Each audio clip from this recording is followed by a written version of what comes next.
हाय, good evening, welcome everyone. कैसे हो आप लोग? आई होप बहुत ही ज्यादा अच्छे होंगे आप लोग। तो चलिए स्टार्ट करते हैं अपना अमेजिंग सेशन। आवाज और वीडियो एकदम अच्छी आ रही है और आनी भी चाहिए। चलिए ऑक्सीजन का लेक्चर 1 हम पढ़ चुके थे, आज हम पढ़ेंगे डाई ऑक्सीजन से, ठीक है ना। Lecture 1 of oxygen has already been done, आपसे डिस्कस हो चुका है। लेक्चर आज हमारा 2 है, जिसमें आज ऑक्सीजन फैमिली फिनिश हो जाएगा और आपका सिलेबस यानी कि द एंड होने के कगार पे है। 3 और लेक्चर आपके लगेंगे उसके लिए, ठीक है ना। एक नाइट्रोजन फैमिली के लिए जो कि होगा कल, और वो थोड़ा सा लंबा खींचेंगे हम लोग, है ना। It may be extend up to 3 and 3.5 hours, ठीक है। तो आपका पूरा ब्लॉक खत्म, इनऑर्गेनिक खत्म, ऑर्गेनिक खत्म, फिजिकल खत्म, ठीक है। तो जो मैंने आपको बोला था वहां तक खत्म हो गया। अच्छा, अब आप कहोगे सर ये बताओ, ये जो डीएनएफ ब्लॉक और मेटलर्जी उसका क्या? अरे डीएनएफ ब्लॉक मेटलर्जी इसीलिए बोला 3, मतलब एक डीएनएफ एक मेटलर्जी, ठीक है। हो सकता है 2 और लिख जाए, लेकिन 3-4 लेक्चर में आपका फिनिश हो जाएगा। और आइए हम स्टार्ट करते हैं डाई ऑक्सीजन के ऊपर, ठीक है ना। डाई ऑक्सीजन क्या है? ऑक्सीजन फैमिली पढ़ रहे थे। डाई ऑक्सीजन, डाई का मतलब 2, ऑक्सीजन का मतलब ऑक्सीजन O2। तो dioxygen is nothing but it is O2। तो हम ऑक्सीजन जो सांस लेते हैं, जो हमारा लाइफ लाइन है, उसकी बात करने वाले। अच्छा, जिसकी वजह से हम सब जिंदा हैं, इसका मतलब कितना पॉजिटिव चीज है भाई। किसी को, इंसान को जिंदगी मिल रही है तो मतलब बहुत पॉजिटिविटी होगी इसमें, किसी दूसरे की भलाई कर रहा है ना। तो डाई ऑक्सीजन के बारे में मैं याद करने का तरीका बता रहा हूं, कहानी बता रहा हूं, ताकि जो प्रिपरेशन मेथड है रटने से बच जाओ आप, ठीक है। Polymer environmental chemistry in everyday life biomolecule YouTube पे होगा, यहां नहीं होगा, वन शॉट्स होते हैं उसके। चलिए अब आ जाते हैं कि सर ये बहुत पॉजिटिव चीज है क्योंकि इससे जिंदगी मिलती है दूसरे किसी को। अच्छा, तो इसका मतलब इसकी जो प्रिपरेशन हम करने वाले हैं, इसकी जो हम बेटा प्रिपरेशन करने वाले हैं, वो भी बहुत अमेजिंग होगी, क्योंकि इतनी पॉजिटिव चीज की प्रिपरेशन भी तो अच्छे से होनी चाहिए, है ना। चलिए अब आते हैं कि सर ये डाई ऑक्सीजन की जो प्रिपरेशन है वो कैसे करते हैं। डाई ऑक्सीजन खुद से ही बनता है। अरे ये क्या बदल दिया आपने? डाई ऑक्सीजन खुद से ही बनता है। डाई ऑक्सीजन खुद के ही सॉल्ट से बनता है, मतलब समझो, हीटिंग ऑक्सीजन कंटेनिंग सॉल्ट्स। बेटा डाई ऑक्सीजन का प्रिपरेशन कैसे करते हैं? तो हीटिंग ऑक्सीजन कंटेनिंग सॉल्ट्स। अच्छा, ऑक्सीजन कंटेनिंग सॉल्ट्स को हीट कर देंगे। अच्छा, ऑक्सीजन कंटेनिंग सॉल्ट बताओ यार। ऑक्सीजन कंटेनिंग सॉल्ट क्या है? Nitrate. Okay, oxygen containing salt क्या है सर? क्लोरेट। हाँ जी, हाँ जी, हाँ जी। ऑक्सीजन कंटेनिंग सॉल्ट क्या है? परमैंगनेट। ओके, आहा, अमेजिंग। मतलब आप देखते हो कि नाइट्रेट NO3-, क्लोरेट Cl2O7-2, बेटा परमैंगनेट MnO4-। सब में ऑक्सीजन है। हाँ, तो ऐसा सॉल्ट जिसमें खुद ही ऑक्सीजन है, उसी को हीट करोगे तो ऑक्सीजन बन जाता है। ये एनसीईआरटी का लाइन है। O2 जिससे जिंदगी मिलती है, बड़ी पॉजिटिव चीज है, इसको बनाएगा कैसे? खुद से ही बन जाता है। इतनी पॉजिटिविटी है इसमें। जैसे कि अब मैं यहां पे बेटा क्लोरेट लेता हूं, 2 times of KClO3, potassium chlorate आपके सामने लिख दिया मैंने, और हम इसको तगड़ा हीट कर दिए। क्या ये ऑक्सीजन कंटेनिंग सॉल्ट है? सॉल्ट कैसे पता चला? जहां जहां आपके पास प्लस और माइनस है वहां सॉल्ट है, मतलब ये भी सॉल्ट है और ऐसा सॉल्ट है जिसमें कि ऑक्सीजन है। हमने इसको हीट किया। ध्यान रखें, ऑलरेडी प्रीवियस ईयर में पूछा गया सवाल है कि कौन से कैटलिस्ट के प्रेजेंस में हीट किया जाता है MnO2। रटना ही पड़ेगा, झूठ नहीं बोलूंगा आपसे, रटना ही पड़ेगा इसको भाई साहब। अरे यार, लेकिन रटे कैसे? रटने का भी शानदार तरीका, ऑक्सीजन कंटेनिंग सॉल्ट्स को हीट करना पड़ेगा, साथ में जो कैटलिस्ट है उसमें भी ऑक्सीजन कंटेनिंग है, और बनेगा क्या? ऑक्सीजन। अरे यार, क्या बात कर दी आपने, बहुत सही बात है। तो अलग क्या, सारा का सारा ऑक्सीजन हटा दो, क्या बचेगा? What will be the by product? सारा का सारा ऑक्सीजन निकाल दो, तो सर सारा का सारा ऑक्सीजन निकाल के बचता है KCl। हाँ या ना? सारा का सारा ऑक्सीजन निकाल दो। बैलेंस करना चाहो तो भाई साहब यहां 2, बैलेंस करना चाहो तो भाई साहब यहां 3। एकदम सुंदर, चकाचक, मजेदार। यार इससे बेहतर तो क्या ही हो सकता है। पहला प्रिपरेशन मेथड कितना आसान है कि सर O2 खुद ऑक्सीजन कंटेनिंग सॉल्ट को ही हीट कर देने से बन जाता है बेटा। तो first preparation is very very clear. Now let's go to the second preparation. थोड़ी सी राइटिंग खराब हो गई, बट आप सुधार देते हैं। Let's go to the second preparation. अच्छा, सेकंड प्रिपरेशन की बात करते हैं। दूसरा प्रिपरेशन मेथड कैसा होगा?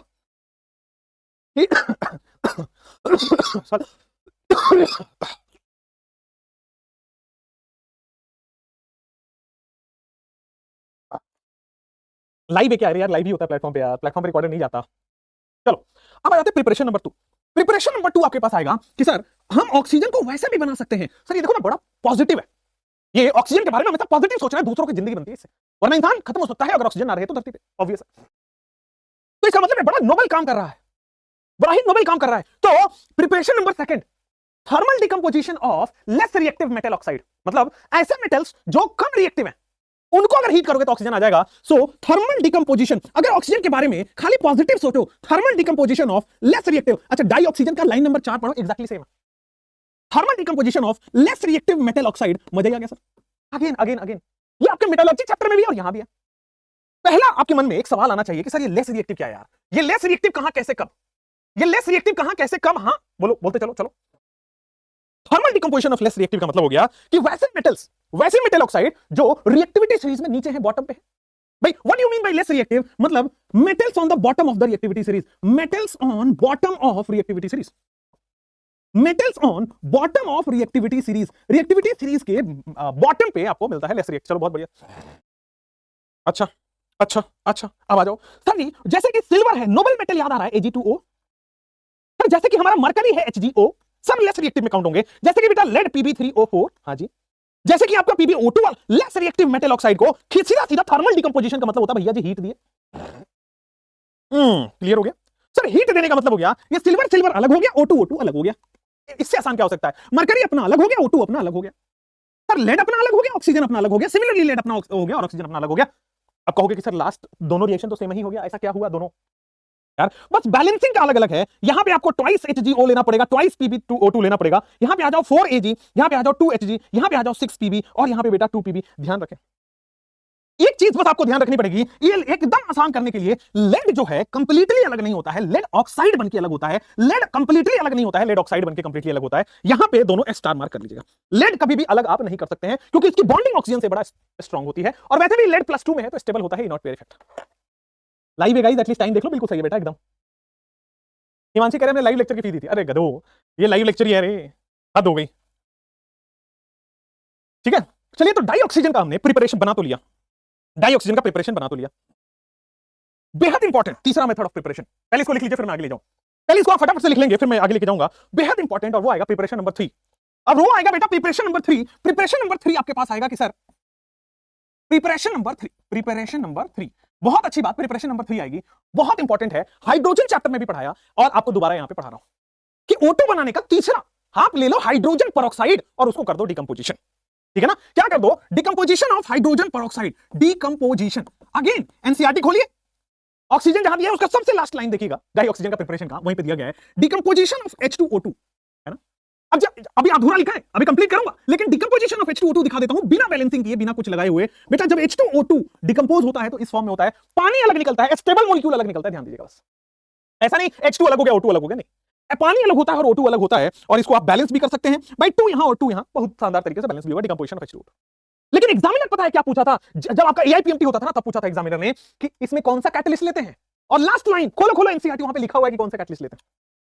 Decomposition of H2O2 using catalyst, कौन सी catalyst? Decomposition of H2O2 using catalyst, finely divided metal, कौन सी भाई? Finely divided metal and MnO2, finely divided metal and MnO2 आप दे दोगे, finally divided metal and MnO2, इसको बड़े अच्छे से घेर लीजिए, रंगीन कर लीजिए। Finally divided metal and MnO2 आप करोगे तो खट से आपका डिकम्पोजिशन हो जाएगा। Finally divided metal and MnO2 करोगे यूजिंग कैटलिस्ट। H2O2 का जब आप हायर इसमें पढ़ोगे, हायर बुक्स में, ठीक है ना, एक फॉरेन ऑथर की बुक है, उसमें लिखा गया है कि ये डायरेक्ट आप इस डिकम्पोजिशन को नहीं करा सकते। ठीक है, इसके ऊपर पूरा एक्सपेरिमेंट हुआ है कि हीटिंग करके देखा गया, नहीं हुआ, प्रेशर बढ़ा के देखा गया, नहीं हुआ, सारे आपको कंसंट्रेशन इंक्रीज डिक्रीज करके ली शैटलियर के सारे प्रिंसिपल अपना के देख लिए गए, नहीं हुआ ये रिएक्शन। ठीक है ना, ये केवल और केवल कैटलिस्ट के प्रेजेंस में ही कराना संभव है और इसीलिए जब इतना रिएक्शन इस टाइप के क्वेश्चन आते हैं, ठीक है ना, कि कौन से कैटलिस्ट, तो कैटलिस्ट है finally divided metal and MnO2 दे दोगे तो आपके पास आ जाएगा प्रिपरेशन नंबर 3। अच्छा, ये तो हो गया आपको जनरल प्रिपरेशंस ऑफ ऑक्सीजन। अब आते हैं आपके पास इंडस्ट्री लेबोरेटरी प्रिपरेशन, फिर इंडस्ट्री। अब आते हैं आपके पास कि चौथा में लेबोरेटरी प्रिपरेशन कैसे कराओगे, लैब में ऑक्सीजन कैसे बनाते हो, लेबोरेटरी प्रिपरेशन। और फिर हम लोग फिफ्थ पढ़ेंगे कॉमर्शियल प्रिपरेशन। आप जब कोरोना टाइम्स में याद करो, ऑक्सीजन के सिलेंडर के लिए बहुत भारी भगदड़ मची थी, है ना, पूरे ये नेशनल न्यूज था कि कैसे ऑक्सीजन की कमी को बचाई जाए। दिल्ली में, हरियाणा में, उसमें बेंगलुरु में, बड़ी बड़ी सिटीज का ये हाल था, छोटी वाली को तो पूछता कौन है। कॉमर्शियल प्रिपरेशन आज हम पढ़ेंगे कि अगर ये जरूरत आपको पड़े आगे भी ऐसी कोरोना जैसी त्रासदी हो तो आप कैसे कॉमर्शियली ऑक्सीजन को प्रोड्यूस कर सकते हैं। उसका मेथड बता रहा हूं, वैसे बिना टूल्स के, बिना उसके सोर्सेस रिसोर्सेस के नहीं कर पाओगे, बट ठीक है। अच्छा यार, जब याद करो वो दिन, चलो पहले लेबोरेटरी प्रिपरेशन याद करो वो दिन जब मैं आपको पढ़ा रहा था वाटर, और वाटर के साथ साथ मैंने आपको पढ़ाया था इलेक्ट्रोलाइसिस ऑफ वाटर। वाटर के साथ साथ हमने पढ़ाया था कि पानी का इलेक्ट्रोलाइसिस करो तो सिंपल हो जाएगा, इलेक्ट्रोलाइसिस ऑफ वाटर मतलब electrolysis of H2O। Laboratory preparation में इलेक्ट्रोलाइसिस ऑफ वाटर यानी कि इलेक्ट्रोलाइसिस ऑफ H2O क्या हो जाएगा सर? इलेक्ट्रोलाइसिस ऑफ वाटर यानी कि इलेक्ट्रोलाइसिस ऑफ H2O क्या हो जाएगा? H2 गैस अलग निकलता है, O2 गैस अलग निकलता है बेटा। H2 गैस H+ की फॉर्म में निकलता है, H+ नेगेटिव वाले एनोड पे जाएगा, मतलब इलेक्ट्रोड पे जाएगा कैथोड। O2 गैस बेटा O- के फॉर्म में निकलेगा, इसलिए ये पॉजिटिव पे जाएगा, दैट मींस एनोड। बनाना क्या था बच्चों? बनाना था हमें O2 और बन गया O2, कहां पे बन गया बेटा? एनोड पे। अच्छा, अब आते हैं कॉमर्शियल प्रिपरेशन। ये तो जनरली नहीं पूछा जाएगा क्योंकि 2 बार कवर हो गया, याद भी हो जाता है, तो अगर पूछा भी जाएगा तो बना सकते हैं, ठीक है ना। H2 गैस की प्रिपरेशन भी यहां से करा सकते हैं, ये भी ध्यान रखिएगा। चलिए कॉमर्शियल प्रिपरेशन, मैं बोल तो रहा हूं ऑक्सीजन की प्रिपरेशन खुद से ही हो जाती है, चाहे वो जनरल प्रिपरेशन हो, preparation number 1 oxygen containing salt को ही, ऑक्सीजन कंटेनिंग मेटल ऑक्साइड से ही बेटा, ऑक्सीजन इतना सही चीज है खुद से ही बन जाता है, ऑक्सीजन कंटेनिंग उसमें कंपाउंड से ही। लेबोरेटरी में भी ऑक्सीजन कंटेनिंग कंपाउंड से ही बनता है, सिर्फ वहां पे कॉमर्शियल प्रिपरेशन में होगा खुद से ही ऑक्सीजन बनता है। कोई ऐसा नहीं कि कोई अलग मेथड से ऑक्सीजन बन सकता, नहीं। भगवान ने एक बार ऑक्सीजन बना दिया, आप दूसरे मेथड से नहीं बना सकते ऑक्सीजन, तो ऑक्सीजन कंटेनिंग कंपाउंड नहीं, बाकी को हटा दो ऑक्सीजन बन जाएगा। हम यही तो कर रहे हैं। Preparation number method 1, oxygen containing compound में बाकी को हटा दो, बन गया। ऑक्सीजन कंटेनिंग कंपाउंड में बाकी को हटा दो, बन गया। बाकी को हटा दो, बन गया। तो ऑक्सीजन को खुद से ही बनाया जा सकता है, ऑक्सीजन कंटेनिंग कंपाउंड से ही बनाया जा सकता है, दूसरा कोई तरीका? आइए भाई, कॉमर्शियल प्रिपरेशन। अगर कोरोना में आपको ये पता होता तो शायद आप बहुत जिंदगियां बचा लिए होते। खैर, देर आए दुरुस्त आए, कॉमर्शियल प्रिपरेशन अभी पढ़ते हैं। हमारे पास जो हवा होता है एयर, अच्छा एयर से ही ऑक्सीजन गैस बना देते हो। हाँ, ऑक्सीजन की सिलेंडर आप देखो, आपके बड़े काम आएगी आगे जाके, डॉक्टर बनोगे, काम आएगी। इस एयर में से आप क्या करो, रिमूव CO2। इस एयर में से remove CO2 and water vapour. इस एयर में से बेटा CO2 और वाटर वेपर को आप हटा दो। अच्छा, एयर में तो ऑक्सीजन भी है, N2 भी है, हाइड्रोजन गैस भी है, एंड अदर मिक्सचर ऑफ बहुत सारे गैसेस है, ओजोन, कार्बन डाइऑक्साइड, बहुत सारे गैसेस। अब कह रहा है कि जो आपका नॉर्मल एयर है उसमें से आप पहले CO2 और वाटर वेपर को हटाओ पहले। अच्छा, और जो बचा हुआ गैस है उसको लिक्विफाई करो। समझो बात को, कि पहले CO2 हट गया और एंड वाटर वेपर हट गया, फिर देखो रिमेनिंग गैसेस आर लिक्विफाइड। बाकी बचे हुए गैसेस को बेटा लिक्विफाई किया गया, and remaining gases are liquefied and fractional distillation. Remaining gases are liquefied and fractional distillation gives, और फिर फ्रैक्शनल डिस्टिलेशन आपको किया जाता है which gives N2 and O2। और फिर फ्रैक्शनल रिमेनिंग गैसेस का फ्रैक्शनल डिस्टिलेशन करते हैं, उससे मिलता है हमको N2 और O2। N2 हम अलग कर देते हैं, O2 निकाल देते हैं, ठीक है ना। इन दोनों में से एक गैस भारी होता है। ध्यान दें, जब ये बनता है ना लिक्विफाई करके, तो जब हम जिस बीकर में हम लिक्विफाई कर रहे होते हैं, एक गैस भारी है। कौन भारी बता सकते हो बेटा? ये 32 है, ये 28 है। अरे मोलर मास बोल रहा था यार, 14 दूना 28, 16 दूना 32। अरे तो जो 32 है वो बैठ जाएगा नीचे, जो 28 है वो हवा में उड़ेगा। हवा में उड़ने वाले को उड़ा देते हैं, जो बैठा हुआ उसको अलग कर लेते हैं। बोलो बेटा, एकदम क्लियर है क्या? लल्ला लल्ला लोरी, दूध की कटोरी। पर ये बेटा यहां आराम से,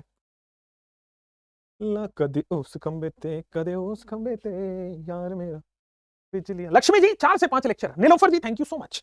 और यार आपका ऑक्सीजन का प्रिपरेशन हो चुका है, लगे हां तो ओजोन पढ़िए। ऑक्सीजन के बाद आपने डाई ऑक्सीजन पढ़ लिया, ट्राई ऑक्सीजन भी पढ़ने की बारी है। ट्राई ऑक्सीजन होता नहीं है, बट बोल देते हैं ओजोन की हमें बात करनी है बेसिकली, है ना। लेकिन आपने डाई ऑक्सीजन में बस प्रिपरेशन ही पढ़ना है। आइए, ट्राई ऑक्सीजन यानी कि ओजोन। ट्राई ऑक्सीजन बस बोलने में अच्छा लगता है, उसको ऐसा बोला जाता नहीं है। ऑक्सीजन, डाई ऑक्सीजन ठीक है, O2 हो जाएगा। ओजोन की हम बात करेंगे, और बेहद इंपॉर्टेंट बात, ओजोन क्या है, ओजोन का ऑक्सीजन से क्या रिश्ता है? पूछने वाला सवाल है, एनसीईआरटी में लिखा है। ओजोन का ऑक्सीजन से क्या रिश्ता है? तो भाई ये एलोट्रॉप है, ठीक है ना। और ये बहुत कम लोगों को पता होता है। Ozone is allotrope of dioxygen O2। Ozone is allotrope of dioxygen O2। Dioxygen O2 का एलोट्रॉप है भाई साहब। अच्छा, ये जो ओजोन है ये इसी का एलोट्रॉपिक फॉर्म है। ये हाईली रिएक्टिव होता है सी लेवल पे।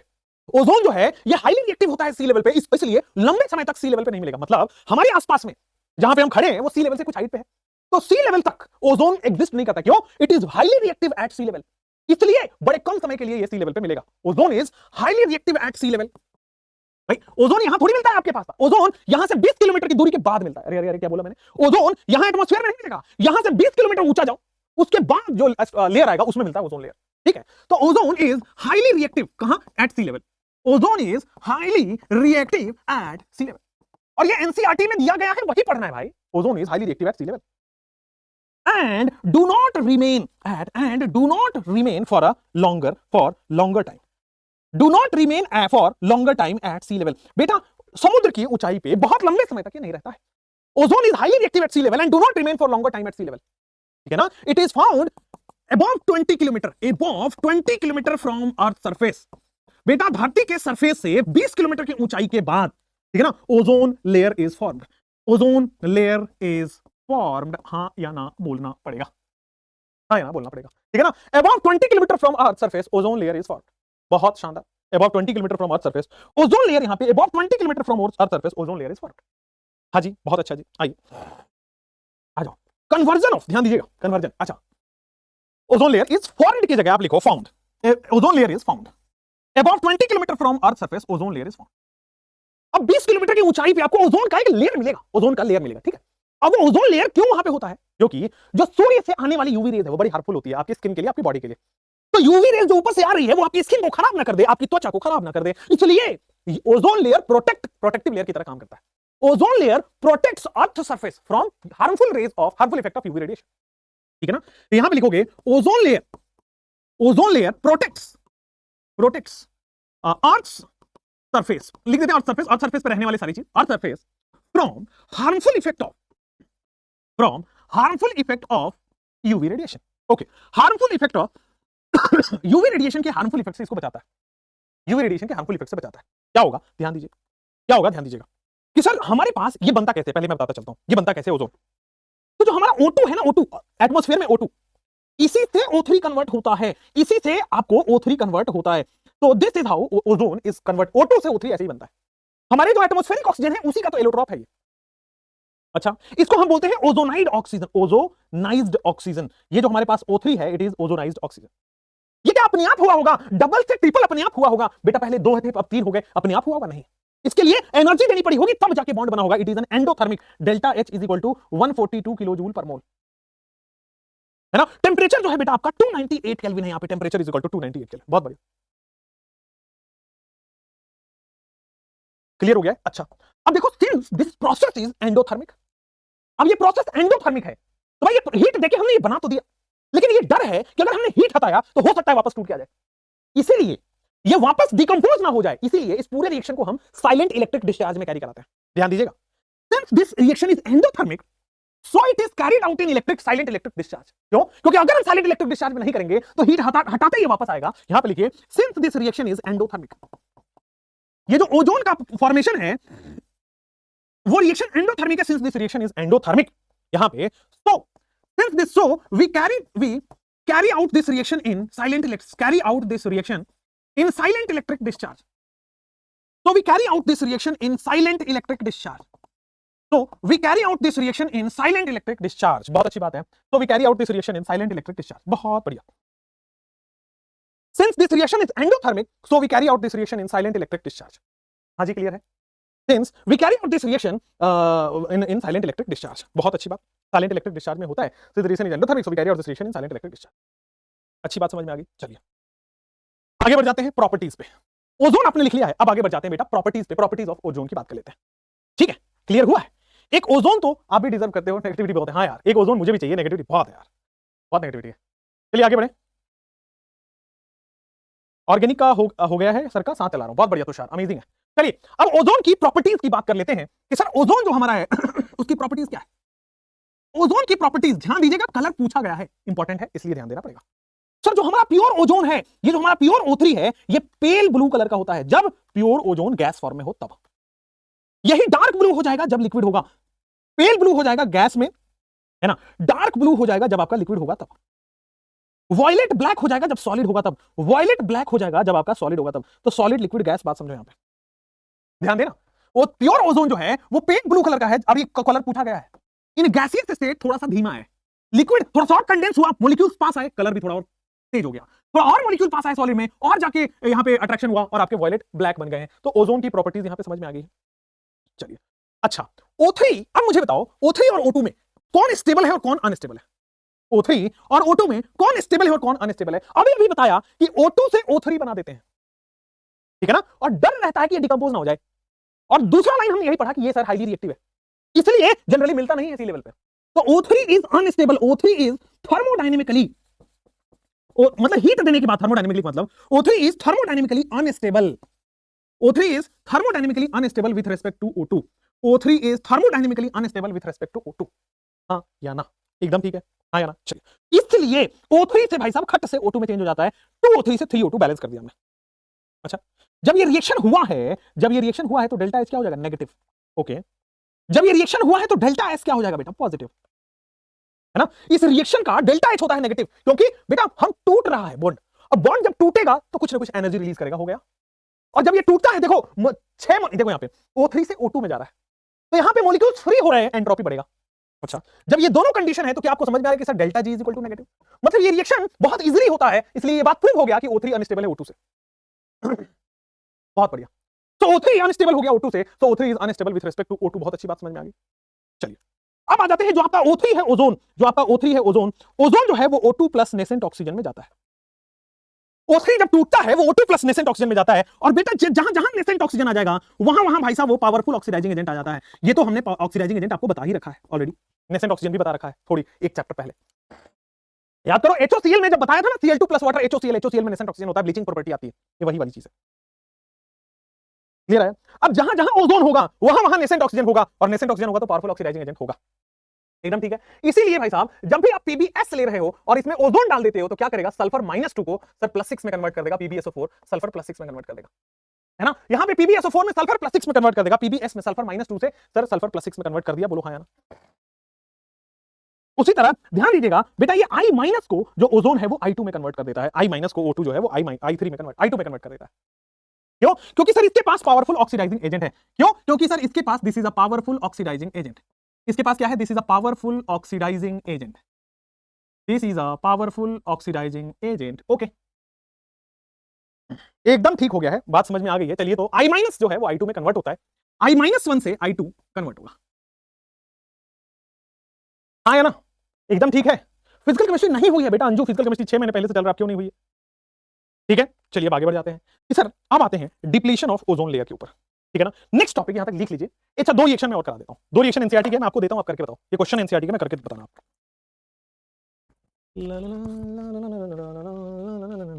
जल्दी जल्दी करो यार, बहुत बढ़िया, डेली एक चैप्टर करते हो, बहुत बढ़िया अंजू बेटा, अमेजिंग। आपकी बीएड बढ़ गई है, बाबा लग रहे हो, क्या करो, पैसे नहीं है अब। जिनिल कह रहे हैं I want my refund in any case, आपको लेना चाहिए, स्टडी भारत पे जाके रिफंड लेना चाहिए, जाइए और लीजिए, टीचर्स को परेशान मत कीजिए please, I am a teacher, अभी मुझे पढ़ा लीजिए प्लीज, ठीक है। हाँ पापिया, आपसे ऐसी उम्मीद नहीं थी, आप अर्नव सर ने नहीं पढ़ाया, हद हो गई, क्या बात करो, डन हो गया यहां तक, क्या बात करो, आ जाओ भाई। 2 रिएक्शन मैं आपको एनसीईआरटी के इन टेक्स्ट वाले देता हूं, देखे ना। पीबीएस लेड सल्फाइड की रिएक्शन हम करा देते हैं भाई साहब O3 से, बिना बैलेंस किए हुए। आप इसका रिएक्शन मुझे लिख के बताइए, अब बता रखा है और फिर भी बता दीजिए। I- की रिएक्शन हमने O3 से करा दिया है और वाटर भी डाल दिया। चलिए अब क्या होगा, what will be the reaction, देखते हैं आपके हाथ घबराते हैं या फिर कॉन्फिडेंटली आप आंसर दे पाते हो।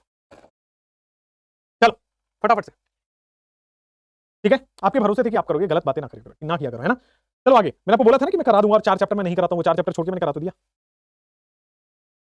ठीक है। चलिए आगे बढ़ जाते हैं। We made a mistake trusting you, बेटा आप मिस्टेक ही क्यों कर रहे हैं बार बार, है ना। अभी भी तो बहुत ज्यादा अच्छा समय, जाइए जहां पढ़ना पड़ी, हम मेरे पे क्यों ट्रस्ट किया, आप बाकी टीचर्स को नहीं देख रहे थे यहाँ पे, सब, है ना। बेवकूफी मत किया करो, आगे बढ़ो यार। यहां देखो पीबीएस जो है सल्फर, यहां पे सल्फ पीबी +2 पे होता है, इनर्ट पेयर इफेक्ट की वजह से स्टेबल, सल्फर -2 पे होता है, बहुत बढ़िया। तो पीबीएस जो है सर ऑब्वियसली अभी हमने पढ़ा है कि सल्फाइड को ये +6 में कन्वर्ट कर देगा, बोलो कहीं से कहीं तक कोई प्रॉब्लम नहीं है, हाँ या ना। तो सल्फर -2 से सल्फर +6 में चला गया है। O3 जब ऑक्सीडाइज करता है तो याद करो O2 रिलीज करता है यार, O3 जब ऑक्सीडाइज करता है तो ये वाला ऑक्सीडाइज करता है, बाकी ये तो ऐसा कैसा रहेगा, वही है वहां पे। सिमिलरली ये I- जो है वो I2 में कन्वर्ट हो जाएगा, बहुत अच्छी बात है, और O2 भी तो बनेगा ना यार, कोई दिक्कत थोड़ी। I- जो है वो I2 में कन्वर्ट हो जाएगा, O2 तो बनेगा ही, और जो वाटर है वो OH- में कन्वर्ट हो जाएगा। क्यों सर, देखो ना, हाइड्रोजन रिलीज हो गया, ऑक्सीडाइज कर रहा है, हाइड्रोजन रिलीज हो गया, ऑक्सीडाइज कर रहा है। टू बी वेरी ऑनेस्ट, मैंने आपसे फिजिकल केमिस्ट्री पढ़ने के लिए लिया था, तो पढ़ाया तो, जाके देखो तो, पढ़े हैं ना लेक्चर्स, पढ़ा है ना फिजिकल केमिस्ट्री।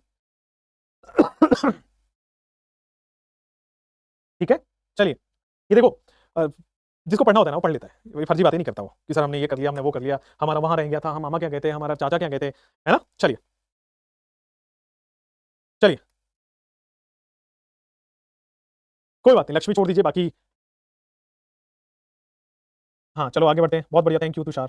चलिए रिवीजन है, बहुत बढ़िया, ओके सचिन जी, बहुत बढ़िया, अमेजिंग हो गया यार। चलिए अब यहां तक आपके 2 क्वेश्चन करने के बाद अब हम आते हैं sir depletion of the ozone layer. आपको पता है कि ओजोन लेयर जो है वो डिप्लीट हो रहा है, ये इन्वायरमेंटल केमिस्ट्री में भी आएगा दोबारा, लेकिन यहां भी है तो यहां भी पढ़ लेते हैं, ठीक है ना। अब यहां जब हम पढ़ रहे हैं तो जब, कहां गया पेन भाई, ठीक है, जब हम यहां where is the pen is the, हाँ आ जाओ। डिप्लीशन ऑफ ओजोन लेयर होता क्या है बेटा, कि जब एनो गैस आपका रिलीज होता है, एनो गैस रिलीज्ड फ्रॉम, यहां पे देखो NO, NO gas released from super, NO gas release होता है कहां से, आपको याद है सुपरसोनिक जेट प्लेन्स चलते हैं, जो ना साउंड की स्पीड से चलने वाले सुपरसोनिक जेट एरोप्लेन्स, जो बहुत हाइट पे एरोप्लेन्स, ठीक है ना, बहुत हाइट पे जो चलते हैं आपके सुपरसोनिक जेट, एनो गैस वहां से रिलीज होता है, NO gas release from supersonic jet aeroplanes depletes ozone layer, ozone layer को बेटा ये डिप्लीट कर, डिप्लीट्स ओजोन लेयर, क्या होता है, कैसे होता है, तो देखो जो हमारा ओजोन लेयर है उसमें O3 है, सामने आप एनो गैस डाल दो जो सुपरसोनिक एरोप्लेन से आ रहा है, तो O3 गैस O2 में कन्वर्ट हो जाता है, ओजोन लेयर डिकंपोज हो गया, टूट गया, क्योंकि थर्मोडायनेमिकली अनस्टेबल है। अब देखोगे सर ये जो O3 थे O2 बना है, एक सिंगल ऑक्सीजन बचा है, वो सिंगल ऑक्सीजन जाके NO2 में जुड़ जाएगा, बोलो हाँ या ना, ठीक है ना। उसके बाद पहला आपके पास ये रहा कि सुपरसोनिक जेट एरोप्लेन्स में एनो गैस होता है, वो O3, अब O3 क्या होता है सर, ये थर्मोडायनेमिकली अनस्टेबल है, खट से ऑक्सीजन रिलीज करेगा और O2 में कन्वर्ट हो जाएगा, जो ऑक्सीजन रिलीज करेगा वो जाके इससे चिपक गया है, ओ ओ। उसके बाद यूज ऑफ फ्रेयॉन्स, जो हम फ्रेयॉन्स यूज करते हैं, use of freons also depletes ozone layer, use of freons also depletes ozone layer. अच्छा, इसका क्या मतलब है सर? फ्रेयॉन्स क्या होता है? फ्रेयॉन्स होता है कि आप use of freons also depletes ozone layer. Use of freons also depletes ozone layer. हाँ, use of freons also depletes ozone layer. अच्छा, तो कैसे करेंगे? थोड़ा ध्यान दीजिएगा कि सर जो आपका फ्रेयॉन्स जो है वो एरोसोल स्प्रे होता है। एरोसोल स्प्रे जैसे कीटनाशक भी होता है ना, कीटनाशक क्या करते हैं आप, जब खेती होती है तो उसमें छिड़काव किया जाता है, तो वो जो स्प्रे है वहां भी, अच्छा एरोसोल स्प्रे वो वाला स्प्रे नहीं है, मतलब मैंने स्प्रे का एक एग्जांपल दिया कि कैसे स्प्रे एटमॉस्फेयर में आपके हार्मफुल होता है। ठीक है, तो एरोसोल स्प्रे में फ्रेयॉन्स होता है। जो आपका रेफ्रिजरेंट्स होता है, रेफ्रिजरेंट्स, इसमें भी बेटा क्या होता है? फ्रेयॉन्स होता है।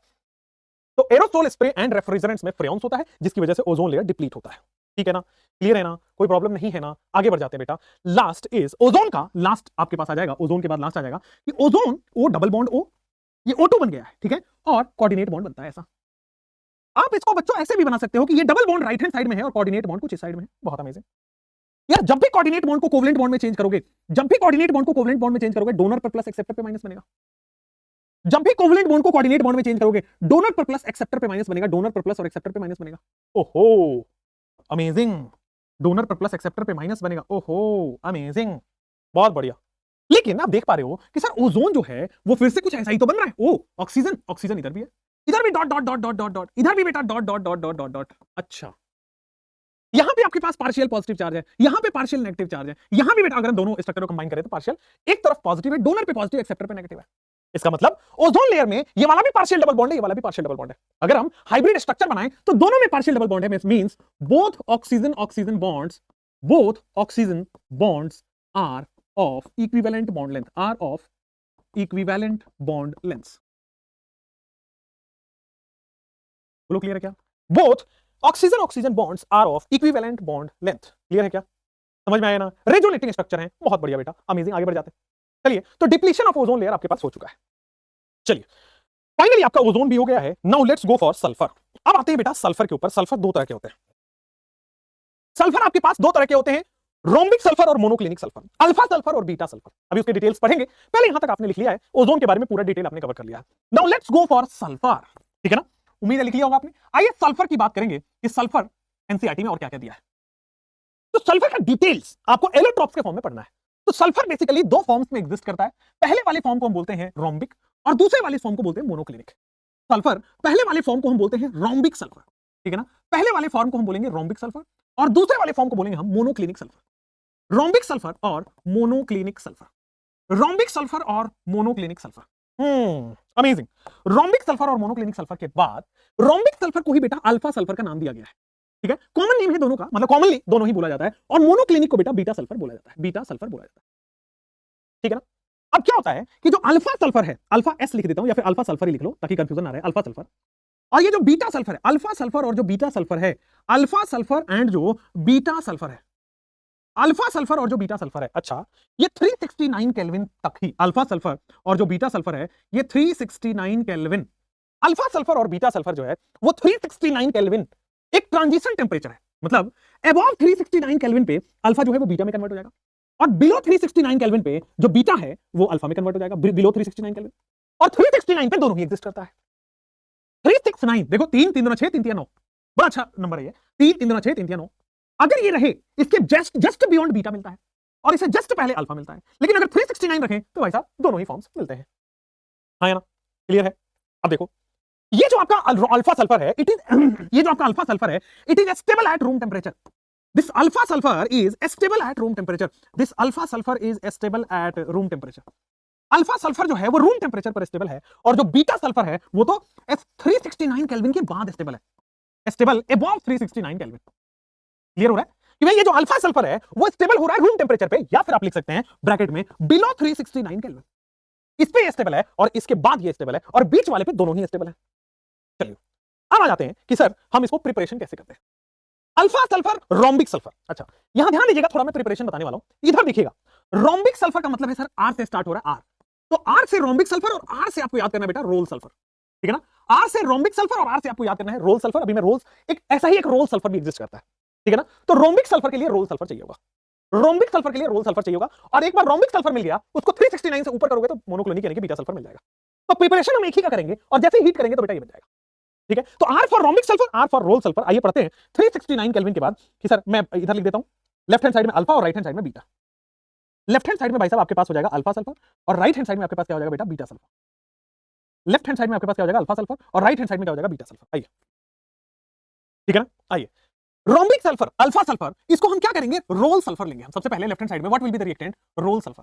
रोल सल्फर को कार्बन डाइसल्फाइड में हम इसको डिसॉल्व करते हैं और रोल सल्फर को कार्बन डाइसल्फाइड में डिसॉल्व करके इवापोरेट करते ही बेटा आपके पास अल्फा सल्फर बन जाता है। रोल सल्फर को कार्बन डाइसल्फाइड में डिसॉल्व किया जाता है, रोल सल्फर को कार्बन डाइसल्फाइड में डिसॉल्व किया जाता है और इवापोरेट करके अल्फा सल्फर बना दिया जाता है, ठीक है ना। अब ये कार्बन डाइसल्फाइड में डिसॉल्व है तो बेटा पानी में तो इनसॉल्युबल ही होगा। अगर पानी में ही सॉल्युबल हो जाता, अगर पानी में ही सॉल्युबल हो जाता तो कार्बन डाइसल्फाइड में नहीं होता, ठीक है ना, ठीक है ना। और फिर soluble in CH2, carbon disulphide में सॉल्युबल होता है। चलिए बीटा सल्फर, यार CH2 में दोनों ही सॉल्युबल है, it is also soluble in CH2, ठीक है ना, CH2 में दोनों सॉल्युबल है, ठीक। अब सर बीटा सल्फर हम कैसे बनाते हैं, तो अल्फा सल्फर जब बन गया 369 केल्विन दे दो तो फिर बीटा सल्फर बन जाएगा 369 से ऊपर। तो हम क्या करते हैं, देखो यहां पे बनाने का इसका तरीका है, हम मेल्ट करते हैं, मेल्टिंग अल्फा सल्फर। पहले तो हम बेटा मेल्ट करते हैं melting alpha sulphur in a dish. एक हम डिश लेते हैं, बर्तन लेते हैं और उसमें हम अल्फा सल्फर को मेल्ट कर देते हैं। Melting alpha sulphur in a dish and cooling till crust is and cooling till crust is formed and cooling till crust is formed, और कूल करते हैं तब तक जब तक कि क्रस्ट का फॉर्मेशन होता है, ठीक है ना। Insoluble in water, soluble in carbon disulphide, soluble in carbon disulphide, melting alpha sulphur in a dish. एक बर्तन में आप मेल्ट कर दो अल्फा सल्फर को और कूल कर दो टिल क्रस्ट इज फॉर्म्ड, और आपको ठंडा कर दो तब तक कि जब तक कि क्रस्ट का फॉर्मेशन होता है, ठीक है। एक बार क्रस्ट बन गया मतलब पपड़ी बन गई, फिर हम क्या करते हैं उसमें होल्स बना देते हैं, ठीक है ना। एक बार मेल्ट किया अल्फा सल्फर को बर्तन में और कूल किया ताकि क्रस्ट का फॉर्मेशन हो जाए। एक बार वो पपड़ी बन गई, अब उसमें छेद कर देते हैं, क्यों, क्योंकि जो उस क्रस्ट के अंदर लिक्विड है, क्योंकि बाहर वाला पपड़ी बना होगा, अंदर अभी भी लिक्विड है तो बाहर निकल जाएगा उस होल से। तो होता क्या है, two holes are made in the crust, two holes are made in crust. Crust में बेटा दो होल्स बनाते हैं, two holes are made in crust and remaining liquid is poured out and remaining liquid is poured out. Two holes are made in crust and remaining liquid is poured out.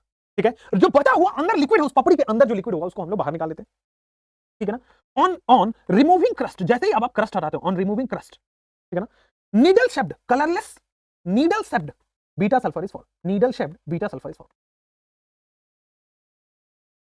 अब देखना दो चीज यहां से मिली, alpha sulphur आपका क्या है, this is yellow colour, alpha sulphur क्या है, येलो कलर का है, येलो कलर अल्फा सल्फर। और जो आपका बीटा सल्फर है वो क्या है, येलो कलर अल्फा सल्फर है, अल्फा PHUR, और कलरलेस कलरलेस है beta sulphur, colourless beta sulphur, colourless beta sulphur, हाँ या ना, colourless beta sulphur, yellow colour alpha sulphur and colourless beta sulphur, एकदम सही है, अल्फा सल्फर और बीटा सल्फर, हाँ या ना। थैंक यू यार doctor Shamsi, thank you so much, ठीक है, ठीक है ना, क्लियर है, समझ में आया, कोई दिक्कत नहीं है तुषार जी। चलिए, इसके लिए पे तो कुछ हो नहीं रहा सर, तो ये कंटेंट यूट्यूब पर ही डाल दो, व्यूज आ जाएगा। हाँ यार डाल देंगे, यूट्यूब के लिए बच्चों के लिए अलग कंटेंट है, कोई दिक्कत नहीं है, उसके लिए अलग पाएंगे। चलिए आप यहां तक लिख लीजिए, ठीक है ना। और ये वाला पार्ट कि नीडल शेप्ड क्या बनता है, ये एडवांस में आया था, ठीक है ना। तो एनसीईआरटी को जो एकदम डेप्थ में जाके पढ़ता है उसी का होता है सिलेक्शन, ठीक है ना, क्लियर है ना, कोई दिक्कत नहीं। आरजे जी डल जाएगा, कल हम डाल देंगे, समझ में आया, समझ में आ गया। चलिए आगे बढ़ जाते हैं, अल्फा सल्फर और बीटा सल्फर आपके पास हो चुका है, हाँ या ना। सत्यम जी समझ रहे हैं, बीटी सर इंसान है, उनको भी जीने दो। अरे यार मैं आपको एक बात बताता हूँ, जिसको जितना प्यार करोगे ना वो उतना ही सताता है आपको, ये बात ध्यान रखना है ना। ये शायर लोग बड़े अच्छे से समझा पाते हैं कि आप सामने वाले इंसान को जितना प्यार करोगे ना, वो समझेगा कि यार ये छोड़ के थोड़ी जाने वाला है, तो वो उतना ही आपको सताता है, उतना ही आपसे भाव खाएगा, उतना ही आपसे नखरे करेगा। और मेरे बच्चे भी ना सेम लेवल के, मैं बहुत ज्यादा प्यार करता हूँ, इसलिए वो भी सर ऐसा नहीं वैसा कर दो, वैसा नहीं ऐसा कर दो, ऐसा नहीं वो वाला पढ़ा दो भाई, जब फिजिकल तो ऑर्गेनिक, ऑर्गेनिक पढ़ाओ तो इनऑर्गेनिक, इनऑर्गेनिक पढ़ाओ तो, अरे भैया ठीक है। चलिए मोल कॉन्सेप्ट आपको करना है चलो ठीक है आगे बढ़ते हैं, अल्फा सल्फर और बीटा सल्फर की कहानी कह लेते हैं। यार मूल कॉन्सेप्ट का मेरे यूट्यूब से पढ़ लो ना, पढ़ा तो है, ठीक है ना, क्लियर है। ऑर्गेनिक में प्रॉब्लम आ रही है बेटा, पूरे सिलेबस खरा दिया यार, रिवीजन करो तो। पेज नंबर 190 पर सिंपल ऑक्साइड कहां का आया, वो तो आगे आने वाला है, अभी सिंपल ऑक्साइड तो आगे आएगा, रुको गधे। और वो सिंपल ऑक्साइड पीरियोडिक टेबल वाला है, तो अभी जो ऑक्साइड कराऊंगा वो पीरियोडिक टेबल वाला ही ऑक्साइड है, जो आप लोग कह रहे थे नहीं हुआ नहीं हुआ नहीं हुआ, तो वो यहां है, समझे। But you care for us obviously thank you Sumaiya. चलिए तो अल्फा सल्फर और बीटा सल्फर आपके पास हो गया है। नेक्स्ट अल्फा सल्फर और बीटा सल्फर आपके पास हो गया है। नेक्स्ट हम आ जाते हैं कि एक छोटा सा है, वो भी हम कर देते हैं, ये वाला पार्ट जल्दी जल्दी लिखिए। जैसे ही आप नेक्स्ट पे जाओगे तो बेटा बिलो 369 आप बोलते चलो, below 369 kelvin with sulphur is stable, ठीक है ना। बिलो 369 कौन सा सल्फर स्टेबल है, अभी थोड़ी देर पहले ही बताया था, ठीक है। थोड़ी देर पहले ये भी बताया था कि above 369 kelvin with sulphur is stable, ये भी बता दिया। फिर आते हैं एट 369 केल्विन कि बेटा 369 केल्विन पे विद सल्फर इज स्टेबल, ये भी बता दिया था। ठीक है ना। therefore 369 Kelvin is a transition temperature therefore 369 Kelvin is transition temperature, ठीक है ना। therefore 369 Kelvin is transition temperature। अब अभी तक का जो आंसर है वो देख के तो बच्चों यही लग रहा है आप लोगों का सही पढ़ रहे हो बेटा अल्फा सल्फर, कि below 369 kelvin alpha sulphur is stable, above वाला बेटा बीटा सल्फर इज स्टेबल, लेकिन एट 369 केल्विन अल्फा सल्फर भी स्टेबल है एंड बीटा सल्फर भी स्टेबल है, अल्फा सल्फर भी स्टेबल है एंड बीटा सल्फर भी स्टेबल है ना। और देयरफॉर 369 को हम ट्रांजिशन टेंपरेचर कहते आ रहे हैं, कहेंगे, कहते चलेंगे। चलिए अब ये आ गया है, आपको ये तो पहले से ही बता रखा था एक रिएक्शन लिख के। उसके बाद अब देखो आप कि जो दोनों ही अल्फा सल्फर है और जो बीटा सल्फर है, ये इसका मॉलिक्यूल क्या है, alpha sulphur and beta sulphur का फॉर्मूला क्या है। तो अल्फा सल्फर और बीटा सल्फर जो है वो S8 मॉलिक्यूल के फॉर्म में एग्जिस्ट करता है। अच्छा एनसीईआरटी का लाइन आ गया। अब S8 मॉलिक्यूल का ये जो होता है ये क्राउन शेप होता है। क्राउन शेप समझते हो, वो जो जब मिस इंडिया बनती है तो जो क्राउन लगता है वहां पे, बर्थडे में जो क्राउन लगता है, हैप्पी बर्थडे लड़कियों के जनरली लगता है। अब क्राउन बनाने का तरीका देखना, सबसे पहले आपको W लिखना है, आपको इसके ऊपर भी W लिखना है बच्चों, इसके ऊपर भी आपको W लिखना है और W को बेटा मैच करा देना है, W और W को मैच करा देना है। बहुत बढ़िया सर, आप जैसे ही मैच कराए होंगे आपको 8 दिखे होंगे, एक यहां पे दिखा होगा, 2 यहां पे, 3 यहां पे, चौथा सल्फर, पांचवा सल्फर, 6 अच्छा यहां वाले थोड़ा सा मैं मिस्टेक कर गया, हाँ 4 ऊपर दिख गए, पांचवा, छठा, सातवां, ठीक है ना। W और W 1 2 3 4 5 कहां छूटा मैंने, 1 2 3 1 2 3 4 5 6 7 8 ये वाला सही तो है, 8 ही तो है, 1 2 3 4 5 6 7, अरे यार मैं भी गजब कर रहा हूं। S8 W के नीचे W और मिला दीजिए तो आपके पास S8 molecule crown shape molecule, ये क्राउन की तरह आपको दिख रहा है, नहीं दिख रहा है तो इमेजिन कर लीजिए, ठीक है ना। क्लियर है, समझ में आ गया है ना। आगे बढ़ जाए, चलिए चलिए आगे लिखते हैं, आगे लिख लेते हैं। जैसे ही आप करेंगे भाई, अब आते हैं सल्फर डाइऑक्साइड पे, चलिए फटाफट से सल्फर डाइऑक्साइड पे आ जाते हैं ठीक है ना। सल्फर डाइऑक्साइड के बाद आपके पास दो बचते हैं, दैट इज सल्फर डाइऑक्साइड की प्रॉपर्टीज और H2SO4। चलिए आइए सल्फर डाइऑक्साइड की बात करें, SO2, ठीक है, क्राउन शेप, वेरी गुड, मुकुट शेप, बहुत बढ़िया सक्षम। आगे बढ़ जाए, चलिए हम साइड हो जाते हैं, बहुत बढ़िया, अंजू भी सही चल रहा है, समीरन अच्छा चल रहा है, किम जोंग उंग करके नाम है, बहुत बढ़िया, गुलाम नबी आजाद, बहुत अच्छा बच्चे, आगे बढ़िए। चलिए तो जैसे आपको हमने देख लिया ये, अब आगे बढ़ जाते हैं बच्चों, 369 केल्विन वाला हमने काम कर लिया। सल्फर डाइऑक्साइड क्या होता है बेटा आपके पास, सल्फर डाइऑक्साइड, सल्फर डाइऑक्साइड क्या बनेगा आपके पास, SO2, सल्फर डाइऑक्साइड क्या बनेगा आपके पास, SO2 बनेगा सल्फर डाइऑक्साइड। आइए एक एक करके हम समझते हैं। हाँ S6 अभी नहीं आता है तो बेटा जो नहीं आ रहा है एकदम उसको छोड़ दो, जब पूछेगा चेयर फॉर्म तो कार्बन का पूछेगा, सल्फर का नहीं, आइसोमेरिज्म में पढ़ा रखा है। आइए अब आते हैं preparation of sulphur dioxide, PPRN, preparation of sulphur dioxide क्या हो जाएगा, जो हमारा सल्फर है सॉलिड फॉर्म में नेचर में मिलता है एटमॉस्फेरिक ऑक्सीजन गैसियस फॉर्म में आप ले लो, SO2 गैस आपके पास बन जाएगा, ठीक है।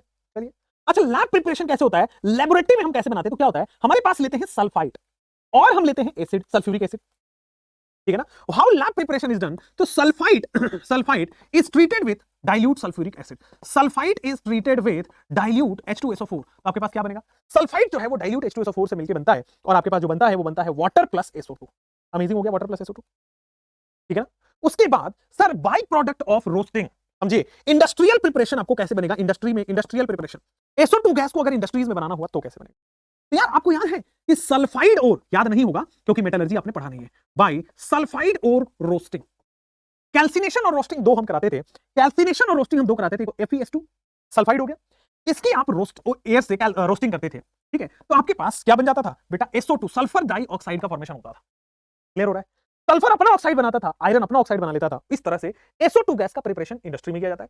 सल्फाइड और H2SO4 जो सल्फर डाइऑक्साइड बनता है वो लैब में कराया जाता है। नॉर्मल प्रिपरेशन आपको carbon plus O2 CO2 sulphur plus O2 SO2, इतना सिंपल प्रिपरेशन आपके कराए जाते हैं। चलिए यहां तक भी हो गया, अब आ जाते हैं सर, अब जो सल्फर है उसकी कुछ रिएक्शंस है, ठीक है ना, 4 रिएक्शन है, इनफैक्ट 5, ये पांचों रिएक्शन अभी इसके बाद आपको करना है, ठीक है ना। सल्फर की रिएक्शन 5 है, वो पांचों रिएक्शन अभी मैं कराऊंगा, आपको दिख रहा है बेटा, चंद्रमाला बेटा आपका भी दिख रहा है ना। चलो तो जैसे ही आप सल्फर डाइऑक्साइड के आगे जाओगे, सल्फर डाइऑक्साइड की पानी से रिएक्शन करा दो, वाटर से क्या बनेगा वो बता दो, OOO, उसी तरह सल्फर डाइऑक्साइड की NaOH से रिएक्शन करा दो, देखो क्या बनेगा, OOO, उसी तरह जो N आपके पास, चलो Na2SO3 इसकी रिएक्शन आप वाटर से SO2 से करा दो, क्या बनेगा, SO2 की रिएक्शन आप Cl2 से करा रहे हो in the presence of charcoal catalyst, in the presence of charcoal catalyst, तो ये आपके पास बन जाएगा। SO2 की रिएक्शन O2 से करा दो in the presence of V2O5, ये आपके पास 5 रिएक्शंस है, करिए, फिर हम आगे बढ़ जाते हैं। पहले हम ये रिएक्शन करने हैं, एक एक करके ये पांचों रिएक्शन आपके एनसीईआरटी में लिखे, चलिए बताते हैं एक एक करके आपसे के साथ। सल्फर का कितनी ऑक्सीडेशन स्टेट है +4। तो पानी से रिएक्शन के बाद वही ऑक्सो एसिड बनता है जिसमें कि बेटा +4 होती है, बन जाएगा H2SO3। वही ऑक्सी एसिड बनता है जिसका ऑक्सीडेशन स्टेट सेम हो। क्लियर है? वही ऑक्सो एसिड बनेगा जिसका कि ऑक्सीडेशन स्टेट बेटा आपका एकदम सेम हो, कोई प्रॉब्लम नहीं है। चलिए यहां तक आगे बढ़ जाते हैं। ठीक है, तो यहां तक आपने देख लिया। NaOH में अगेन चाहे पानी हो चाहे वो हो बेटा, सल्फर यहां पे +4 में है, यहां भी जो प्रोडक्ट बनेगा वो +4 वाला बनेगा, Na2SO3 का फॉर्मेशन हो गया कि नहीं हो गया? और सर H2O तो बना दो, कोई दिक्कत नहीं है। याद करो जब मैं बना रहा था कि सर कैल्शियम कार्बोनेट में लाइम वाटर टर्न्स मिल्की, तो यहां पे कैल्शियम कार्बोनेट बन रहा था, यहाँ पे सोडियम कार्बोनेट है, ठीक है ना? अब कैल्शियम कार्बोनेट में एक्सेस SO2 डालते थे तो लाइम वाटर जो है वो मिल्की में कन्वर्ट हो जाता था, एक्सेस में लाइम वाटर टर्न्स मिल्की, क्या बन जाएगा? NaHCO3, ठीक है ना? और आपके पास वाटर तो होगा। ये सेम रिएक्शन है लाइम वाटर वाला, लाइम वाटर टर्न्स मिल्की वाला, ठीक है ना? ये सेम रिएक्शन है लाइम वाटर टर्न्स मिल्की वाला। SO2 plus water H2SO3, SO2 plus NaOH Na2SO3, Na2SO3 excess SO2 डालोगे सोडियम बाइकार्बोनेट बन जाएगा और आपके पास लाइम वाटर टर्न्स मिल्की, ठीक है ना? यहां पे मिल्कीनेस डिसअपीयर्स हो जाएगा, ठीक है ना? आगे बढ़े। यहां पे लाइम वाटर जो है वो टर्न्स मिल्की, जब आप एक्सेस SO2 डालोगे तो वो मिल्कीनेस डिसअपीयर। याद आ रहा है? Same reaction. मेटलर्जी हो गया है आपके YouTube लेक्चर पे, बहुत बढ़िया। क्लियर है? समझ में आया? कोई प्रॉब्लम नहीं है। चलिए आगे बढ़ जाते हैं। SO2 प्लस Cl2, ये रिएक्शन का कहीं से कोई सिर पैर नहीं है, लेकिन जो प्रोडक्ट बनेगा वो बहुत इंपॉर्टेंट है।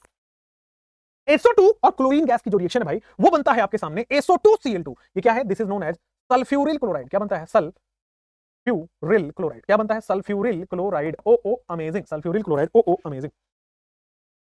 समझ में आ गया है? कोई प्रॉब्लम नहीं है। तो दिस इज सल्फ्यूरिल क्लोराइड, हाँ या ना? Sulphuryl chloride. चलिए, और SO2 plus O2 vanadium pentoxide में बेटा SO3 गैस बनाता है।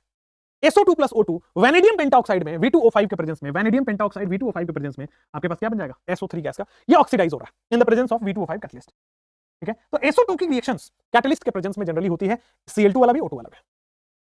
क्लियर हो गया? सल्फ्यूरिल क्लोराइड भी बन गया। चलिए अब आ जाते हैं आपके पास, next is oxo acids of sulphur.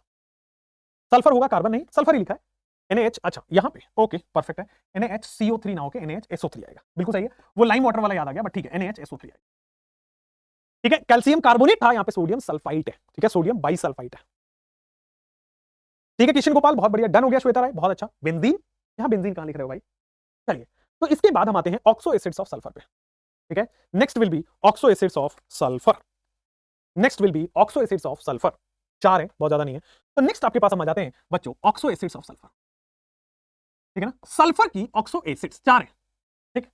आप खुद ही बताते चलोगे, देखो H2SO3 सल्फर का यहां पे हो जाएगा 6 में से दोगे 4, फिर हो जाएगा H2SO4 सल्फर में यहां पे हो जाएगा +6, 8 में से दोगे 6, सल्फर +6, यहां पे +4, यहां पे +4। This is sulphurous acid. क्या हो जाएगा? This is sulphurous, this is sulphurous acid, okay? ये हो जाएगा आपके पास, this is sulphuric acid, sulphurous acid, और फिर आगे आ जाएगा सल्फ्यूरिक एसिड, सल्फ्यूरस एसिड, और ये आपके सामने आ जाएगा सल्फ्यूरिक एसिड। सल्फ्यूरस एसिड के बाद आ जाएगा सल्फ्यूरिक एसिड। ओ अमेजिंग हो गया, सल्फ्यूरस एसिड, सल्फ्यूरिक एसिड। उसके बाद H2S2O8 और H2S2O7, ये दोनों भी पढ़ना है, H2S2O8 और H2S2O7, ठीक है ना? ये 4 ही है, ये 4 ही है। H2S2O7 के बारे में तो मैं लिख देता हूं भाई, आप मोल कॉन्सेप्ट में पढ़े हो और कई जगह ओलियम मेरे साथ भी पढ़े हो। H2S2O8 जो है वो है पेरोक्सो डाइसल्फेट। क्या है? पेरोक्सो डाइसल्फेट, पेरोक्सो डाइसल्फेट, है ना? पेंटैब पे यार थोड़ा स्पीड हो जाता है, ठीक है? अगर आपको याद हो तो बेटा मार्शल एसिड भी हम पढ़े हैं, मार्शल्स एसिड। क्या है? Marshals acid, okay? H2SO5 भी होता है, कैरोज एसिड, ठीक है ना? ये सब पढ़ने के बाद यहां पे मैं बताऊंगा H2SO5 दैट इज कैरोज एसिड। कारो एसिड होता है, कार वाला एसिड है, ये कार है, ये मार्शल है। कार छोटा होता है, मार्शल बड़ा होता है। आइए अब एक एक करके हम सबका स्ट्रक्चर देखते चलते हैं। H2SO3, है ना? तो देखो sulphur is the central atom, हाँ जी। 2 OH बन सकता है, मैक्सिमम OH कितने बन सकते हैं? 2। तो बेटा पहला OH यहां बन गया, दूसरा OH यहां बन गया, 2 OH बन गया, ठीक है ना? तीसरा ऑक्सीजन डबल बॉन्ड O से बन चुका है, और सल्फर के 6 होते हैं, तो भाई 2 लोन पेयर का फॉर्म हो गया H2SO3। एकदम समझ में आ गया? लेकिन यही अगर आपको H2SO4 करना है तो दिस इज OH पहला, दिस इज OH दूसरा, डबल बॉन्ड O आ गया, और फिर डबल बॉन्ड हो जाएगा, this is H2SO4। Peroxo disulphate में H2S2O8 में S double bond O, peroxy है, पेरोक्सी लिंकेज बेटा ऑक्सीजन ऑक्सीजन से बनता है। फिर से यहां पे जब भी सल्फर बनाओ बेटा डबल बॉन्ड O तो आएगा ही आएगा। H2S2O8 है, तो 4 ऑक्सीजन आ चुका है, ठीक है ना? 4 और ऑक्सीजन देने हैं, तो H2S2O8 समझ में आ रहा है, तो this is H2S2O8, this is H2S2O8 peroxo disulphate Marshall acid, है ना? फिर ओलियम हम अभी बनाते हैं Caro's acid. Caro's acid is H2SO4, Caro's acid is H2SO4, H2SO5, तो this will be basically peroxy. H2SO4 में एक ऑक्सीजन जोड़ दो, H2SO5। अगर आपसे H2S2O8 बन गया तो H2S2O7 क्यों नहीं बनेगा? तो this is H2S2O7, double bond O, double bond O, इधर भी OH है, लेफ्ट में भी OH है, कोई प्रॉब्लम नहीं है। This is oleum. ओलियम हो गया राइट हैंड साइड में, मार्शल एसिड हो गया, सल्फ्यूरिक एसिड हो गया, कैरोज एसिड हो गया, सल्फ्यूरस एसिड हो गया। बोलो हाँ या ना?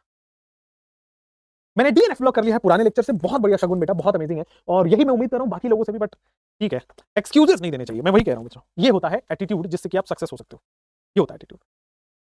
चलिए अब आते हैं यहां पे, यहां तक आपके पास ऑक्सो एसिड्स ऑफ सल्फर हो गया। Last topic will be sulphuric acid. Oxygen family का लास्ट टॉपिक जो आएगा वो आएगा सल्फ्यूरिक एसिड, ठीक है।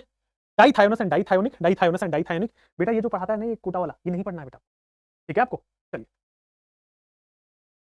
नेक्स्ट पढ़ते हैं आपके पास एच। अच्छा, कई लोग कह रहे हैं कि सर इसका ऑक्सीडेशन स्टेट्स भी बताते चलो, बहुत इजी है वैसे तो, बताते चलते हैं हाथों हाथ। यार OH पे -1 या -1, -2 और -2 इसका, तो इस पे -4 आ गया। अच्छा, -1 -1 -2 यहाँ पे -6 आ गया, सॉरी +6 आ गया, है ना। -1 -2 -1 और -4 उसको सेटिस्फाई करने के लिए +4, -1 -1 -2 तो टोटल -6 इसको सेटिस्फाई करने के लिए +6, ये हो जाएगा -2 और -1। और ऑक्सीजन बेटा पेरोक्साइड में -1 शो करता है। कितने हो गए? 2 2 4 और यहाँ पे आ गए 2 6, तो सल्फर हो गया बेटा +6 में। सिमिलरली ऑक्सीजन -2 आ गया, ऑक्सीजन -2 आ गया, 2 2 4 यहाँ पे हो गया 5 और यहाँ पे आ गया, तो सल्फर बेटा +6 आ गया। अमेजिंग हो गया। सिमिलर आगे चलते हैं, -2 -4 हो चुका है, -5 हो चुका है, ऑक्सीजन -1 मतलब सल्फर +6 आएगा। सेम कंडीशन से बेटा सल्फर यहाँ भी +6 है। कैरोज एसिड में आप पूछना चाहते हो, -2 -4 हो चुका है, -1 और -1 हो चुका है, बेटा सल्फर +6 में आ रहा है, कोई प्रॉब्लम नहीं है, आगे बढ़ जाते हैं, बड़ा इजी है, ठीक है, समझ में आया है, कोई प्रॉब्लम नहीं है। कितने लोग कहते हैं कि सर डीएनएफ ब्लॉक और मेटलर्जी हम यूट्यूब से कर लेंगे, आप रिवीजन करा दो। डीएनएफ ब्लॉक हम यूट्यूब से कर लेंगे, आप रिवीजन करा लो। आरजे बेटा आपके सारे आंसर मिल गए, सारा का सारा आपके सामने कर दिया है, ऑक्सीडेशन स्टेट, ठीक है, क्लियर है। बायोमोलिक्यूल नहीं मिला, हाँ यार बायोमोलिक्यूल में पढ़ाता नहीं हूं, तो बायोमोलिक्यूल आप अन्य प्लेटफॉर्म पे, भले ही बाकी टीचर्स पता नहीं क्यों बोलते हैं इधर उधर की बातें मेरे बारे में, लेकिन मैं फिर भी बोल रहा हूं बाकी प्लेटफॉर्म पे किसी टीचर से बायोमोलिक्यूल पढ़ लीजिए, मैं बायोमोलिक्यूल बेटा नहीं पढ़ाता, ठीक है ना। बायोमोलिक्यूल मुझे आता नहीं है बड़ी फ्रैंकली, तो वो उसमें ज्यादातर बायोलॉजी का है, आई हेट बायोलॉजी, तो biomolecule chapter I don't teach, ठीक है। अब मैंने आज तक पढ़ाया नहीं है, चलिए, और मैं पढ़ाऊंगा और खराब पढ़ाऊंगा, इससे बढ़िया है कि आप कहीं और से पढ़ लीजिए, ठीक है। ऑक्सो एसिड्स ऑफ सल्फर, उसके अलावा बाकी सब चीज पढ़ाता हूं। ऑक्सो एसिड्स ऑफ सल्फर के बाद आते हैं सल्फ्यूरिक एसिड। सल्फ्यूरिक एसिड आपका होता है बेटा H2SO4, सल्फ्यूरिक होता है बेटा आपके पास H2SO4, ठीक है ना, एकदम ठीक है, क्लियर है। सल्फ्यूरिक एसिड होता है H2SO4, क्या होता है सर H2SO4? सबसे पहले इसका हम पढ़ेंगे प्रिपरेशन और फिर पढ़ेंगे प्रॉपर्टीज। सल्फ्यूरिक एसिड जो होता है सर, इसको बनाया जाता है कॉन्टैक्ट प्रोसेस से, सल्फ्यूरिक एसिड को बनाया जाता है कॉन्टैक्ट प्रोसेस से, ठीक है ना। Preparation is contact process, sulphuric acid का जो प्रिपरेशन होता है वो कॉन्टैक्ट प्रोसेस से बनाया जाता है, सल्फ्यूरिक एसिड का जो प्रिपरेशन होता है वो कॉन्टैक्ट प्रोसेस से बनाया जाता है, दिस इज सल्फ्यूरिक एसिड। अच्छा, अब कैसे कॉन्टैक्ट प्रोसेस इसको बनाया जाता है, ध्यान दीजिएगा। हमारे पास तो नॉर्मल सल्फर है, और ध्यान दीजिए contact process is a 3 step process. तो पहला स्टेप 1 मैं बता रहा हूं, स्टेप नंबर 1 में क्या होगा, आपका जो सल्फर है वो O2 से रिएक्शन करके आपके पास खट से बेटा SO2 बना लेता है। अच्छा जी, सल्फर जो है वो SO2 बना लेता है, और ये जो SO2 है, अभी अभी थोड़ी देर पहले बोला था, in the presence of vanadium pentoxide भाई ऑक्सीडाइज होता है SO3 में। अब ये जो SO3 आपके पास बना है थर्ड स्टेप में, जैसे इसमें पानी डालोगे आपके पास ओलियम का फॉर्मेशन होता है, H2S2O7 ओलियम का फॉर्मेशन होता है। अब आप कहोगे बनाना था H2SO4, बन गया ओलियम। अब इस ओलियम को डाइल्यूट करते हैं और H2SO4 बनता है। इस ओलियम में पानी डालोगे और उसी जैसे कम पानी डालोगे तो कंसंट्रेटेड सल्फ्यूरिक एसिड, ज्यादा पानी डाल दोगे डाइल्यूट सल्फ्यूरिक एसिड। समझ में आया, क्लियर हुआ, समझ में आ गया है। और अच्छा चलिए, तो ओलियम आ चुका है, ओलियम।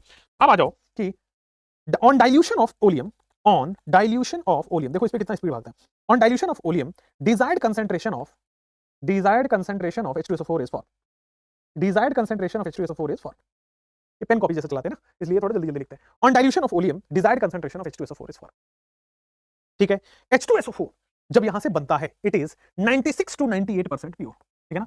कॉन्टैक्ट प्रोसेस से जब हम H2SO4 ऑब्टेन करते हैं, H2SO4 obtained from contact process is H2SO4 obtained from contact process is 96 to 98% pure, 96 to 98% pure. बहुत बढ़िया, 96 से 98% प्योर होता है, मतलब ऑल मैक्सिमम प्योर। इतनी प्योरिटी अचीव करना केमिस्ट्री में अच्छी बात है, बहुत अच्छी बात है, क्लियर है। कौन सा वाला बेस्ट है आप बता दीजिए बेटा। ब्रह्मास्त्र सीरीज, आशुतोष बेटा ब्रह्मास्त्र सीरीज इज बेस्ट अब अभी तक का, ठीक है ना। सबसे जो मेरा बेस्ट है वो ब्रह्मास्त्र सीरीज है, ठीक है। आगे बढ़े, चलिए, बहुत बढ़िया Tushar Verma, in the presence of vanadium pentoxide, बहुत बढ़िया। आइए अब आते हैं सल्फ्यूरिक एसिड के बाद नेक्स्ट आपके पास आते हैं properties of sulphuric acid. Properties of sulphuric acid मतलब प्रॉपर्टीज ऑफ H2SO4 की बात कर ले, ठीक है। प्रॉपर्टीज ऑफ H2SO4, सबसे पहले सर ये कलरलेस है, सल्फ्यूरिक एसिड एक कलरलेस है और डेंस लिक्विड है। कलरलेस तो है ही, साथ में डेंस लिक्विड है। डिसॉल्व्स इन वाटर, ठीक है ना, पानी में डिसॉल्व करते हैं, dissolves in water with evolution of large heat, with evolution of large amount of heat, with evolution of large amount of heat, ठीक है, with evolution of large amount of heat, ठीक है। Third, H2SO4 is poured in water, poured in water and constantly stirring is done, and constantly stirring is done, मतलब समझो, constantly stirring is done का मतलब समझो कि भाई ये कलरलेस है और ये डेंस लिक्विड है। ध्यान दीजिएगा H2SO4 जो है उसमें रंग नहीं है, और गाढ़ा लिक्विड है, डेंस लिक्विड मतलब गाढ़ा है, वाटर में डिसॉल्व होता है, ऑब्वियसली एसिड है, वाटर में H+ देता है, डिसॉल्व होता है, बहुत लार्ज अमाउंट ऑफ हीट देता है। इसको याद है, हम किंग ऑफ केमिकल्स कहते थे। क्यों? किंग ऑफ केमिकल्स है, बहुत स्ट्रॉन्ग एसिड है, बहुत आग लग जाता है अगर आप H2SO4 का बॉटल खोल के डाल दो पानी में, आग इतना हीट निकलेगा, ठीक है। और लैब में खतरा हो सकता है, तो क्या करते हैं हमें H2SO4 अगर लेना होता है ना, तो हम H2SO4 के बॉटल से इधर से इसके वॉल्स से गिराते हैं, इसके वॉल से H2SO4 गिराते हैं कि एक साथ H2SO4 ना गिरे, धीरे धीरे drop by drop, drop by drop, drop by drop, और पानी में गिराते हैं, ड्रॉप बाय ड्रॉप हम पानी में गिराते हैं, ठीक है ना। और कॉन्स्टेंटली चलाते रहते हैं ताकि रिएक्शन होता रहे, अचानक से रिएक्शन होगा तो बहुत high amount of heat release हो जाएगा, ठीक है। अगर हम H2SO4 को पानी में डालते हैं तो सर सबसे पहले एक H+ रिलीज होगा, और आपके पास एक H+ रिलीज होकर H2SO4 प्लस HSO4- बना देगा। सिमिलर कंडीशन में सर HSO4- जो है, जैसे ही हमने पानी में गया तो आपके पास बन जाएगा दूसरा H3O प्लस SO4- बन गया। बोलो क्लियर है क्या? H3O एक बार और, मतलब दो बार में इसका H+ रिलीज होता है, ठीक है, समझ में आया? दो बार में इसका H+ रिलीज होता है। अब देखो, जो कंसंट्रेटेड H2SO4 है, it is a strong dehydrating agent. कौन H2SO4 और जो P2O5 है, P4 है, वो स्ट्रॉन्ग डिहाइड्रेटिंग एजेंट होते हैं, मतलब पानी सोख लेते हैं, इज अ स्ट्रॉन्ग डिहाइड्रेटिंग, पानी सोख लेते हैं, is a strong dehydrating agent. मतलब स्ट्रॉन्ग डिहाइड्रेटिंग एजेंट, मैं उधर ले आता हूं, अगले पेज पे स्ट्रॉन्ग डिहाइड्रेटिंग एजेंट क्या होगा? C6H12O6। जैसे हम इसको पानी डालेंगे तो आपके पास क्या हो जाएगा, ध्यान दीजिएगा, C6H12O6, इससे नहीं, C6 में ही कंफ्यूज भी हो रहा था, C6H12 से नहीं, आपके पास होता है C12H22O11। C12H22O11 आप लोगे, जैसे आप इसमें कौन H2SO4 डालो तो इसमें का सारा पानी सोख लेगा। अब इसको पानी में समझने के लिए ध्यान दीजिएगा, ये ऐसे ही तो है, C12H2O11, यही तो है ये भाई, H22O11 लिखा तो है, इसका मतलब 12 कार्बन है और 11 मोलिक्यूल ऑफ पानी है, तो बेटा 12 कार्बन अलग हो जाता है और पानी का पानी अलग हो जाता है, कितने? 11 मोलिक्यूल। 12 कार्बन और 11 मोलिक्यूल पानी सोख लिया जाता है, एकदम सही है, क्लियर है, कोई प्रॉब्लम नहीं होगी, हाँ या ना बोलना पड़ेगा। आगे बढ़ जाते हैं, and that's all about your oxygen family. इसी को हम बेटा ऑक्सीजन फैमिली से फिनिश करते हैं। एनसीईआरटी पूरा कवर्ड हो चुका है, यही हम बहुत आपको है ना कोटा वाली मटेरियल्स नहीं दे रहे, है ना, सिलेक्शन वाली मटेरियल्स आपको दे रहे हैं, है ना।